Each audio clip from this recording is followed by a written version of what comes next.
కనుక వేదాంత శాస్త్రజన్యమైనటువంటి ఒక సత్యాన్ని మనం ప్రమాణ బుద్ధితో పాటిస్తే అదే సంప్రదాయం. సంప్రదాయానికి ఇదే నిర్వచనం, మరేమైనా ఉందా? మరి దాన్ని కాదన్నాక అది జ్ఞానం ఎలా అవుతుంది? అందుకే శంకర భగవత్పాదుల వారు లోకశంకరులు ఎందుకు అయ్యారు అంటే సంప్రదాయ ప్రతిష్టాపకులు. మరొకటి ఇంతవరకు సమగ్రంగా దర్శించడం ఒకటి, విభేదాలను తొలగించడం ఒకటి, మూడవది సంప్రదాయ పరిపాలన. సంప్రదాయం ఎప్పుడైనా సంప్రదాయం అనేది ఆయన విడిచిపెట్టలేదు. అది గీతాభాష్యంలో కూడా అసంప్రదాయవిత్ బహుశాస్త్రవిదపి మూర్ఖవద్ ఉపేక్షణీయ అన్నాడు. ఇక్కడ సంప్రదాయం తెలియనటువంటి వాడు బహుశాస్త్రవేత్త అయినప్పటికీ వాడి చెప్పే మాటల్ని మూర్ఖుని మాట వలె ఉపేక్షించాలి అని భగవత్పాదుల వారు అంత స్పష్టంగా మనకు తెలియజేశారు.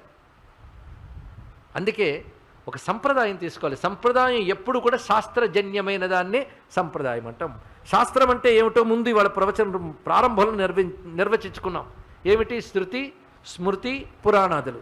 అందుకు గురువుగారిని ఏమన్నాం? శృతి స్మృతి పురాణానాం ఆలయం.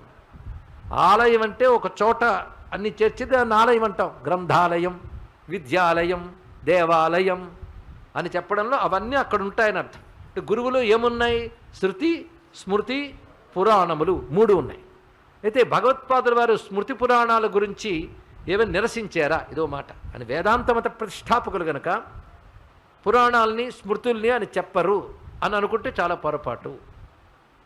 ఆయన స్వతహా జీవబ్రహ్మైక్యం కలిగిన సిద్ధమూర్తులు జీవన్ముక్తులు అయినప్పటికీ కూడా ఆయన లోక కళ్యాణం కోసం కరుణ అనబడేటువంటి సహజ గుణం చేత ఆయన వీటిని నిరసించలేదు. ఎందుకంటే ఇవన్నీ లోకంకి అవసరం. అందరూ ఒక స్థాయి వాళ్ళు ఉంటారా?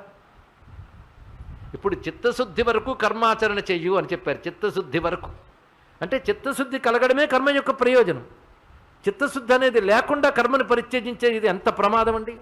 ఒడ్డుకు చేరాక పడవ వదిలేయవచ్చు, కానీ పడవ యొక్క ప్రయోజనం ఎంతవరకు మీరే చెప్పాలి.